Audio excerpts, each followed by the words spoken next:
Pwede ba natin palakpakan ng Diyos sa oras na ito, sa kanyang kabutihan, sa kanyang katapatan po sa buhay natin.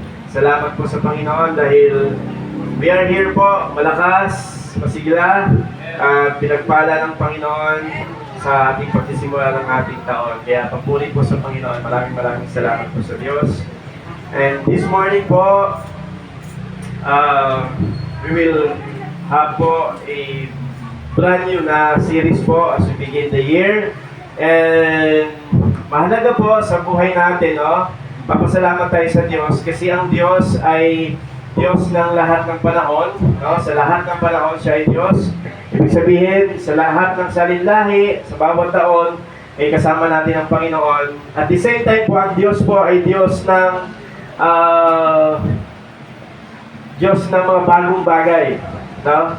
Kaya sabi ng Panginoon sa atin na I will give a new things. I prepare new things for you, says the Lord. Sabi po ng Isaiah. Kaya naniwala po tayo na ang Diyos ay hindi nagbabago, pero ang Diyos ay Diyos ng bagong bagay. Kaya this year po, dalangin natin, no, as we face this year, ay pagpalain tayo ng Panginoon in a very refreshing way po. Ngayon pa parang hindi lang naulit yung taon. Okay? Ang dalangin ko po sa pag-isa sa atin na maranasan natin na higit pa sa karanasan natin last year ang Panginoon po sa taon po na ito. Amen ba? Amen. Kaya ako po ay we are excited po, no? Because God is a great God, is a faithful God, is a great God, no, na meron po hinanda po para po sa atin. Okay? Amen ba? Excited ba tayo sa umaga po na ito na makinig ng salita ng Diyos? Amen. Yung series po natin ay Vibrant Start, no? Vibrant Start. Paano ba natin sinimulan yung bagong taon natin? Nung tayo po ay nag-celebrate ng New Year, ano po ang perspective natin? Ano po ang dala-dala natin? Ano po ang hiningi natin sa Diyos nung tayo po ay nagsimula ng bagong taon? Alam niyo po, may mga tao na sinisimulan nila ang bagong taon na umaasa sila sa swerte. Parang sisortehin ako ngayong bagong taon na. Diba? Kaya nga po sa bagong taon, di ba, may mga pampaswerte, may mga ginagamit tayong mga bilog-bilog na prutas kasi isip natin na sisimbolo ng prutas ng mga bilog-bilog. Sabi nila, yung mga pampaswerte yan, no? Pampasagana, no? But, bibelig po na ang Diyos po ay meron pong plano po sa atin, no? Kaya, as we start this year sa ating buhay, yun po yung gagawin natin. We will have a strong start po, malakas na simula para makita natin, iposisyon natin yung ating mga kalooban, yung ating buhay, yung ating puso doon sa tamang posisyon para maranasan natin yung kabuuan ng pagpapala ng ating Panginoon sa loob ng isang taon. Kaya po, it's very important po kung paano natin sinisimulan yung ating taon. Amen ba? Kaya vibrant start. Ibig sabihin po ng vibrant po ay may buhay, may sigla, or makulay. Ito ibig sabihin ng vibrant. No? Merong buhay na buhay. Kaya as we start this year, hindi tayo mag-start ng mahina or parang nalulugmok, parang inisipan natin yung mga past failures natin, mga hindi natin nagawa, no? Magsisimula tayo ng masigla, may buhay, makulay yung ating simula po ngayong taon. Amen ba? Amen. Last time po, nabanggit ko po yung yung sa Israel, meron dalawang sea, no? Sea of Galilee and the Dead Sea. Yung Dead Sea, walang buhay. Pero yung Sea of Galilee ay puno-puno ng buhay. Daming mga isda, daming mga sea creatures. Vibrant po, merong vibrant, merong buhay, merong life doon sa sea po na yan. Pero yung Dead Sea, kabaliktaran po siya ng vibrant. Ang Dead Sea po ay wala po nabubuhay doon kahit anong bagay, no? Stagnant po ang Dead Sea. Walang buhay, nakastuck siya, patay po yung Dead Sea. Sa kabilang banda, yung Sea of Galilee ay punong-puno ng buhay. Overflowing, nagpo-flow. Yung tubig, pareho lang ang galing, pero sa Dead Sea, nakastuck, pero yung sa Sea of Galilee, nag-overflow, merong buhay. Kaya ganun po, yung prayer po natin, yung buhay natin. No, na hindi po siya nakastuck, no, kundi magkaroon siya ng buhay. Magpo-flow po ngayong taon. Amen? Kaya, why plan? This new year po, we will start po, we will go back to the basic, not to the basic of Christianity. We will go back to the power of posture of prayer and power of God's Word. Yun po yung pag-uusapan natin. Para magkaroon tayo ng vibrant life, kailangan nating bumalik doon sa basic na Christianity. Yung prayer at saka yung God's Word, no? God's Word. Kasi po, pag stagnant ang buhay natin, I'm sure po, mayroong common reason. Ang common reason ay we lack of God's Word, kulang tayo sa pananalangin. Pero kung meron tayong pananalangin, meron tayong salita ng Diyos, merong buhay yung ating spiritual life. And we believe po, no, any blessing na nais natin, yan, para magkaroon ng buhay yung aking nandito sa harapan. Yan, para maging vibrant. Ayan. Any blessing po, financial, material blessing, physical blessing, we believe po as a Christian, lahat po yun nagsisimula sa spiritual blessing. No? Kasi kahit po ano po matanggap po dito, marami naman ng blessing dito, pero wala kang spiritual blessing, bali wala din yun.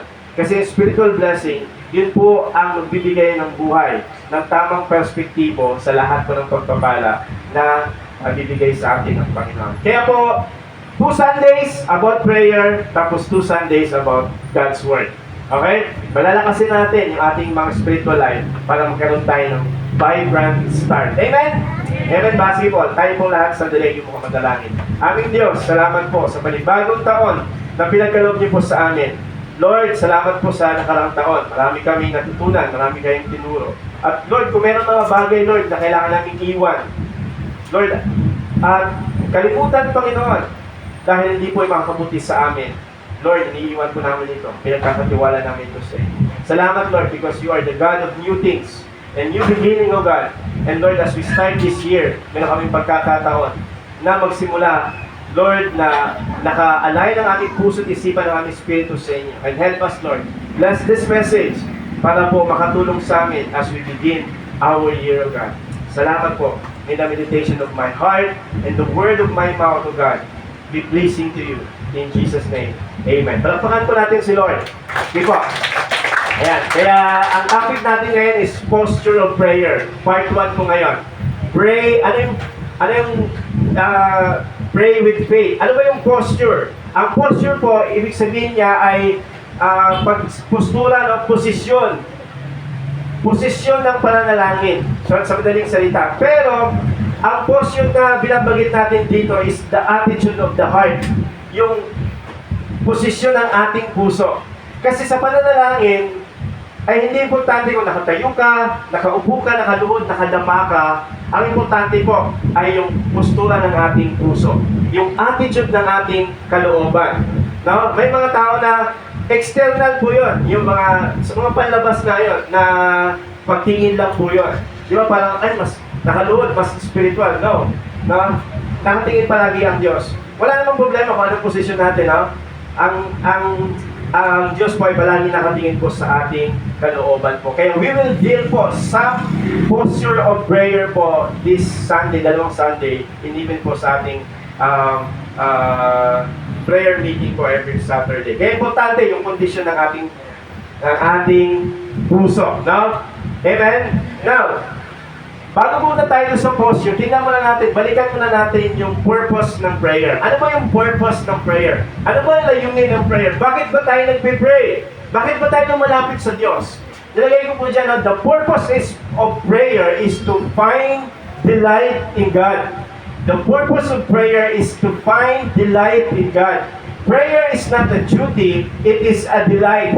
Pag sinabi natin delight po, is kagalakan. galak, kasiyahan. Ang purpose pala ng prayer is makasumpong ka ng kagalakan sa presensya ng Panginoon. It is more than asking God. It is more than requesting God. No? Ang panalangin po ay pananatili na merong kagalakan sa presensya ng Panginoon. Hindi sa duty. Hindi siya obligasyon. Kaya sabi natin dyan, prayer is not an obligation. It is a communion. Pakikipag-communion sa Diyos. No? Yung pakikipag-usap sa Diyos na merong quality time. Dahil mahal mo si Lord, gusto mong manatili sa Panginoon. Kaya nga sa prayer, hindi importante kung maikli ba o mahaba. Depende yan kung ano yung puso mo sa Diyos. Ano yung pananabik mo sa Panginoon. Ganun po ang prayer. Kung titignan natin ang prayer na obligasyon or duty siya, hindi tayo magpipray ng merong quality. Pero kung titignan natin ang prayer na delight, kagalakan, kasiyahan, I don't think so. Hindi magiging issue yung oras sa pananalangin. Meron nga akong kilala nag-pray siya. At hinanap na siya ng buong isang araw. Saan mo na galing? Nandun pala siya sa isang lugar, nagtatawag, nagpipray siya. 8 hours na pala siya nagpipray. No, sobrang galak niya sa presensya ng ating Panginoon. Ibig sabihin, ang purpose ng prayer is to find delight with God. Magalak ka sa presensya ng Panginoon. Nagagalak ba tayo sa presensya ng Diyos? Amen? Kaya, ito po yung magtutulak sa atin sa pananalangin. Tingnan niyo po, ang request ni David. Sabi ni David, isang bagay ang hinihiling ko sa Panginoon. Ito ang tanging ninanais ko. Isang bagay ang hinihiling ko sa Panginoon. Ito ang tanging. One thing I ask of the Lord. Sabi niya, na ako ay manirahan sa kanyang templo habang ako'y nabubuhay upang mamasdan ang kanyang kadakilaan at hilingin sa kanyang patnubay. Sabi ni David, ang tanging hiling ko sa Diyos is yung manatili sa presensya ng Panginoon. To gaze upon the beauty of the Lord. Pagmasdan yung kabutihan, yung katapatan ng Panginoon. Kaya once na pumunta tayo sa presence ng Lord, our goal is makita natin yung kabutihan, yung katapatan ng ating Panginoon. And once po, nagano'n po tayo mananalangin, I think po, blessing po ang prayer sa atin. Mananatili talaga tayo sa prayer. Amen ba?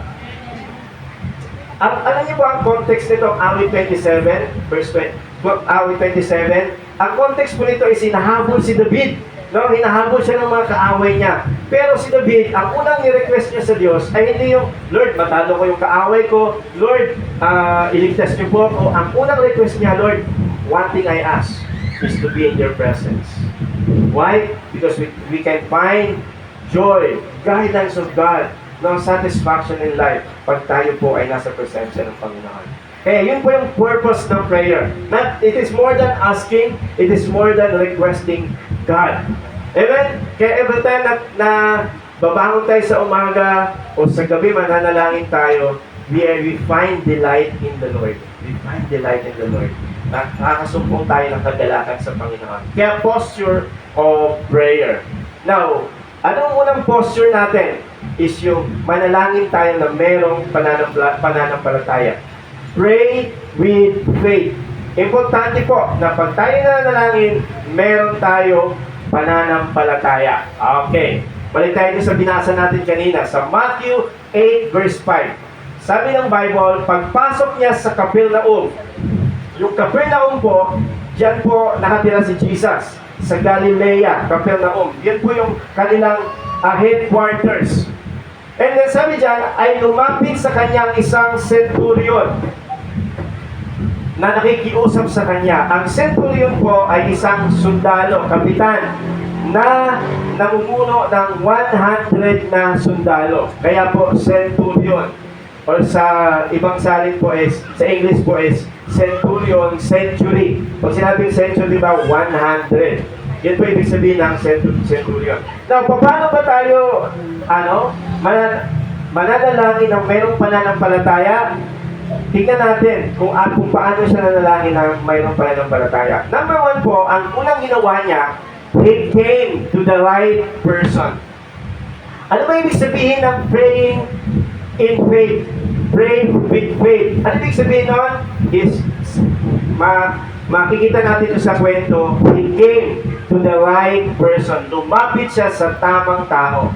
Pag tayo pala ay mananalangin na merong pananampalataya, lumapit tayo sa tamang tao. Okay? Kaya sabi dyan, pagpasok niya sa Capernaum ay lumapit sa kanya. Sinong kanya dyan? Si Jesus. Ang centurion na ito ay lumapit sa Panginoon. Marahil po, sa John chapter 4 kasi, ay mayroong pinagaling yung si Jesus na anak ng opisyal. Marahil itong centurion na ito, narinig niya yung pagpapagaling. Marahil, wala namang ganun sinabi, pero possible yon. Kaya ang centurion na ito ay lumapit sa ating Panginoong Jesucristo. Now, sabi natin, he came to the right person. Pag may problema po ba tayo, saan tayo unang lumalapit? Pag may problema, saan tayo unang lumalapit? Ha? Kay God, praise God. Napaka-spiritual natin, no? Kay God, siyempre kay God, no? Pero sometimes, pag may problema tayo, for example, financial, saan tayo unang lumalapit? Ha? Okay. Okay na po nagsabi. No? Pero, alam niyo po, ang ganda lang, no? Para ang tamang postura pala, attitude ng pananalangin. Pag may problema ka, lumapit ka sa tamang tao. At ang tamang tao na yon, ang tamang person na yon is ang ating Panginoong Jesucristo. Amen? Amen ba? Kaya, hindi kailanman imamali ka ng Panginoon pag lumapit ka sa Kanya. Hindi kailanman imamali ka ng Panginoon. You will never go wrong pag sa Diyos ka lumapit. I don't know kung ano yung problema natin. Either personal, family, financial. Pag una tayo lumapit sa Diyos, hindi kailan tayo imamali noon. Tama? Pag lumapit tayo sa ibang tao o sa ibang kaparaanan, pwede tayong mamali doon. Pero pag sa Diyos tayo lumapit, hindi kailanman tayo mamamali. God can provide, no, a way out, a solution, a peace, a wisdom, para tayo ay tulungan doon sa ating mga problema. Ulitin ko, kasi ito madalas po ang pagkakamali ko dito. No? Pag ako ay nagkakaproblema, sa iba ako lumalapit. No? Kaya, hindi kailanman imamali ng Panginoon ang mga lumalapit sa Kanya. Kaya sabi mo sa katabi mo, huwag kang magkamali ng lalapitan. Sabi mo sa Kanya. Okay ba? Kaya, pray with faith. Ano ibig sabihin pray with faith? Came to the right person. To the right person. And in fact po, pag lumapit tayo sa Diyos, God will open doors or God will touch somebody to help us. Okay? Now, bakit siya lumapit kay Jesus? Sabi ng Bible sa atin, at nagsasabi, Panginoon, ang aking alipin ay nakaratay sa bahay, lumpo at luba siyang nahirapan. Sinabi sa kanya ni Jesus, pupunta ka po siya at magagalingin ko siya. Ang sabi ng Bible sa atin is, Panginoon, binanggit niya Panginoon. Ang ibig sabihin ng Panginoon dyan is kurios, sa Greek po. Ibig sabihin, master. Isang tao na nasa authority. No? Master. May-ari ng lupa. Ibig sabihin, merong capacity. No? Merong authority, merong kapangyarihan. Ibig sabihin ng master. Kaya, number 2, ano ibig sabihin pray with faith? Believes, no? He believes in the power of Jesus. No? He believes in the power of Jesus. Nanampalataya siya sa kapangyarihan ni Jesus. Lumapit siya kay Jesus kasi meron siyang paniniwala na si Jesus ay merong kapangyarihan na pagalingin yung kanyang servant. Yun po ibig sabihin ng faith, believing. Ano ba yung faith? Ano ba yung description ng Bible sa faith? Hebrews 11 verse 1. Ngayon, ang pananampalataya ay katiyakan sa mga bagay na ating inaasahan Ito ang katunayan ng mga bagay na hindi natin nakikita. Ano daw po yung faith? Ano daw po yung faith? Pananampalataya. Ang pananampalataya ay ang katiyakan sa mga bagay na ating inaasahan. Pag sinabi daw pong faith is katiyakan, kasiguraduhan doon sa ating pinaniniwalaan. Kasi ang Diyos, alam mo na merong kapangyarihan na sagutin o isolve yung ating mga nilalapit sa Panginoon. Katiyakan. Di ba? Tama ba? Pag iba yung nilapitan natin, minsan, sigurado ba ako dito? Di ba? Maayos kaya? Di ba? Masusolve kaya yung problem ko? Pero pag lumapit tayo sa Diyos, merong katiyakan, no? Sa mga bagay na ating inaasahan.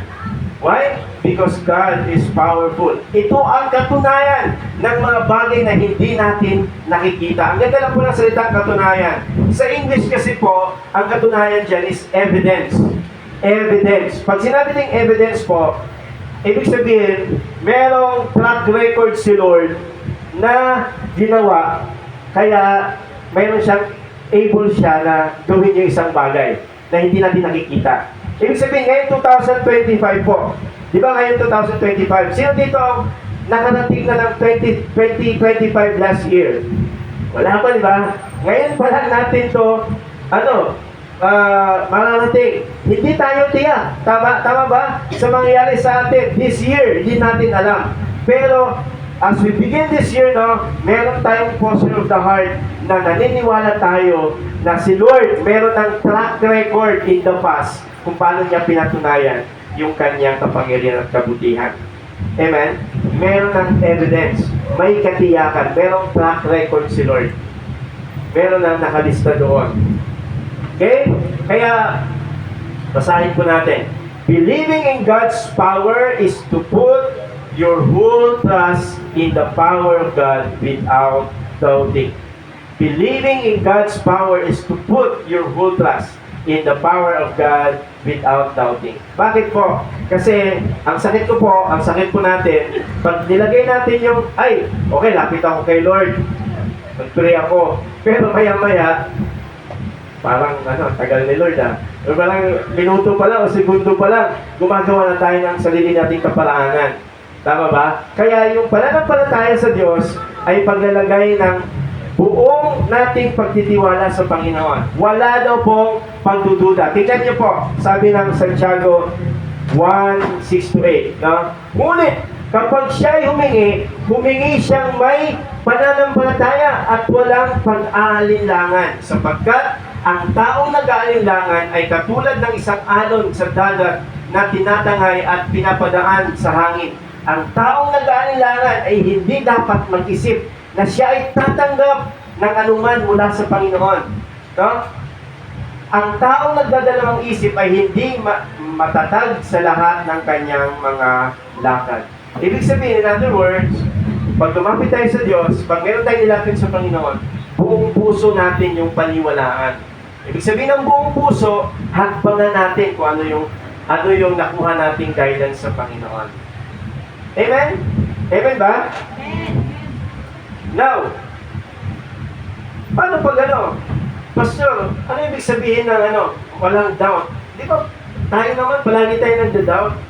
We are prone to doubt.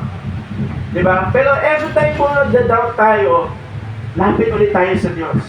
At punta agad tayo sa salita ng Panginoon. Hanapin agad natin yung pangako ng Panginoon. Kasi, ang kahinaan natin bilang isang tao, when we go to God, nag-pray tayo, Lord, may faith naman. Kaso minsan talaga, nagda-doubt tayo. Di ba? Parang si Peter, no? Lakad siya, tapos biglang may nahulog siya. Parang ganun tayo, no? Sa madaling iglap lang, lumapit tayo sa Diyos, pero parang meron lang nagyalig sa atin ng konti, tumingin agad tayo sa iba. We are prone to doubt. That's why we always look back to the promises of God. Pag tayo po ay nagda-doubt, punta agad tayo sa promise ng Lord. Amen ba? Wala namang perfect na Kristiyano na tao Lahat tayo nakapag-doubt. Pero huwag tayong manatiling nagda-doubt. Punta agad tayo doon sa pangako ng Panginoon. Amen? Pero nakaka-bless lang itong centurion na ito kasi he believes in Jesus. Tingnan niyo po yung faith niya. Sabi niya, sabi ni Jesus, di ba, sabi doon kanina, sige, punta ako. Di ba, sabi niya, sige, pupunta ako. Sabi ni centurion, ngunit sumagot ang centurion at sinabi, Panginoon, hindi ako karapat-dapat sa inyo na puntahan mo ang aking bahay.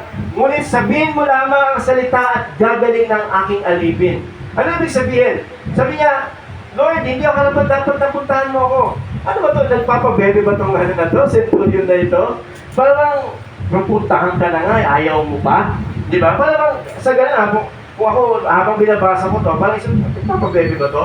Pero, kung titignan natin yung kultura nila, ang mga Hudyo po ay hindi pinagbabawalan silang pumasok sa loob ng bahay ng isang hintil, lalong-lalo na po pag Romano. Bawal silang pumasok. Kaya sabi niya, Lord, kahit hindi na kayo pumunta. At ginamit niya po yung kanyang katayuan para i-convince ang Panginoon na pagalingin yung kanyang anak. Sabi niya, sapagkat ako ay isang taong nasa ilalim ng otoridad ng may mga kawal na nasa ilalim ko. Sinasabi ko sa isa, bumayo ka, at siya ay humahayo, at sinasabi ko naman, halika, at siya ay lumalapit. At sa aking alipin, gawin mo ito, at ginawa nga niya. Kaya sabi ng centurion, Lord, sabihin mo lamang ang salita at gagaling ang aking alipin. And that is faith. That is faith. Lord, sabihin, kahit huwag ka nang pumunta, sabihin mo lang at gagaling ang aking alipin. No? Ibig sabihin, meron siyang whole trust sa Diyos. Walang pag-aalilangan na kayang gamitin ng Diyos yung kanyang salita para magpahayag ng kagalingan sa kanyang alipin. Amen? Kaya, once we go to God, when we pray to God with faith, dapat meron tayong pananampalataya. Walang pagdududa. Or whatever is your prayer request today, panindigan natin yan, pangawakan natin yan. No? That God is able. God is able to do even yung mga imposibleng bagay sa atin. Wala namang imposible sa Panginoon. Amen? Anong sinabi ni Jesus? Tingnan niyo po mabuti. Nang marinig ito ni Jesus, ay namangha siya. At sinabi sa mga sumusunod sa kanya, katotohanan sinasabi ko sa inyo, kahit sa Israel man ay hindi ako nakatagpo ng ganitong kalaking pananampalataya. Alam niyo po, very seldom na banggitin ni Jesus ito sa Bible, yung namangha si Jesus. Bihira po.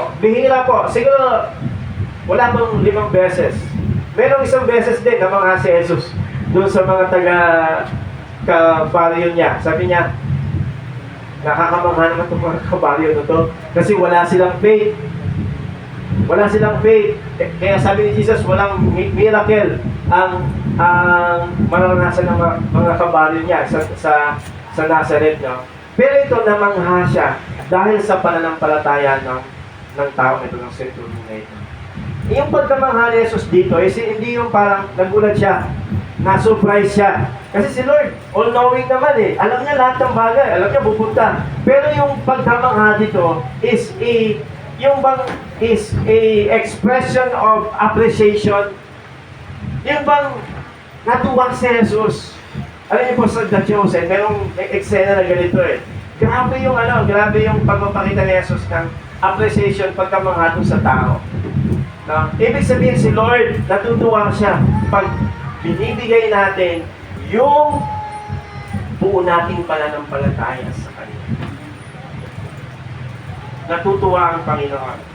Kaya, una, ano yung sabihin ng prayer with faith? He came to the right person. Pangalawa, he believes in the power of Jesus. And pangatlo po, Jesus is amazed when we pray with faith. Jesus is amazed when we pray with faith. Actually, ABCD yan eh. Amazed, believes, and came. Para matandaan nyo lang, CBA pala, baliktad. No? Came, believe, and amazed. Pag tayo po lumalapit sa Diyos ng merong pananampalataya, I don't know, ma-amaze din si Lord. Matutuwa ang Panginoon. Namangha ang Panginoon sa panalangin ng may pananampalataya. Wow! That's my prayer. No, na magkaroon tayo ng ganitong faith. Yung bang buong puso nating panampalatayaan ng Diyos. Ibigay natin yung buong pagtitiwala natin sa Lord.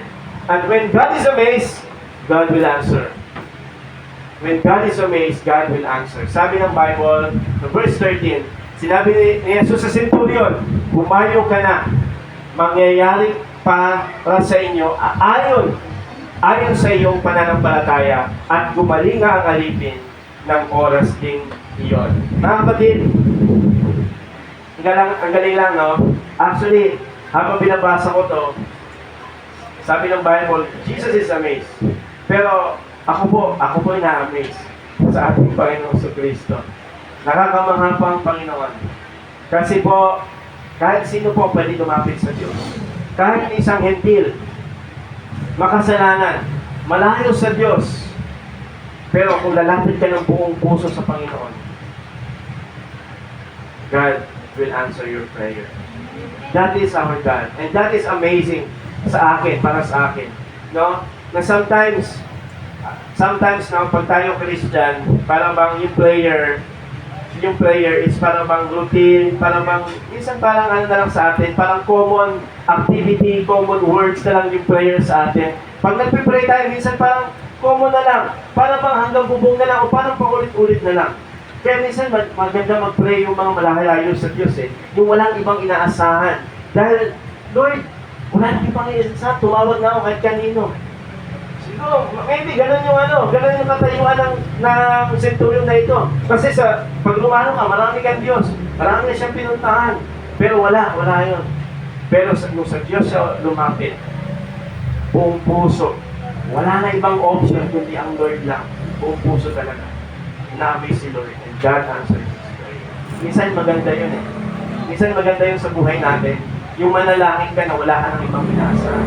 Yung manalangin ka na parang hindi yung parang routine na prayer lang. Buong pusong pananalangin. Amen? Kaya, anong posture ng heart natin? Pray with faith. I don't know kung ano yung pinagpipray natin ngayon po sa oras po na ito. But, lumapit tayo sa Diyos nung merong buong puso pananampalataya sa Panginoon. And application po, Joshua, pasaya.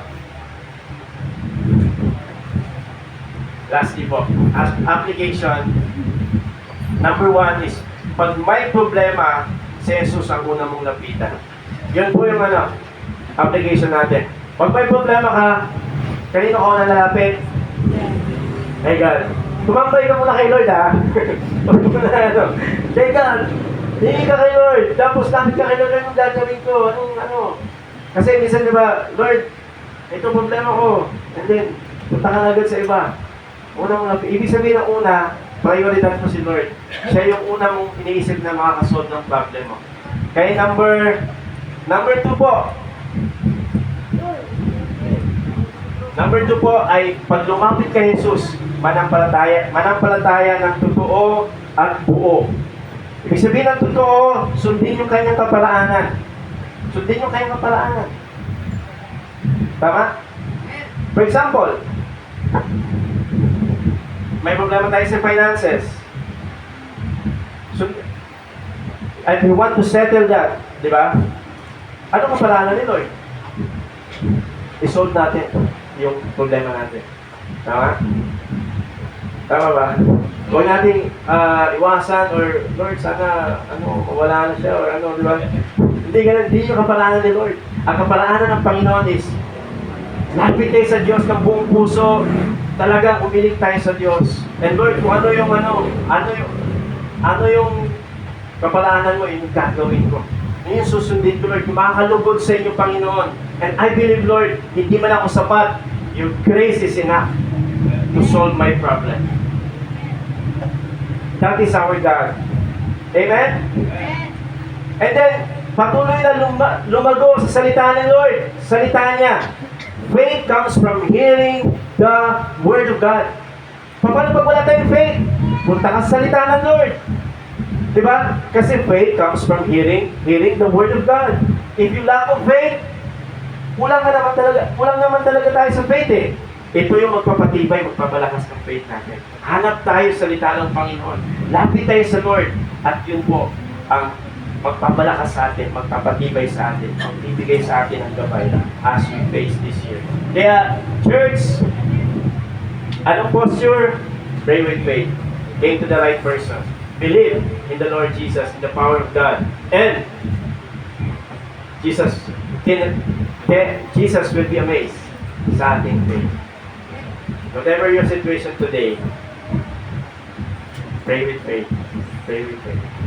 Amen? Today po, Communion Sunday. And Jesus said, I came, John 10:10, I came to give you life and have it to the fullest. Vibrant life, masiglang buhay, masayang buhay, masaganang na buhay. Jesus came. Jesus brought this life to us. Na dinala ito ng Panginoon sa atin. Kaya as we prepare po yung Holy Communion, sige po, we invite everyone na yuko muna at magmulay-mulay tayo sa salita po ng Panginoon. Let us close our eyes po, yuko tayo sa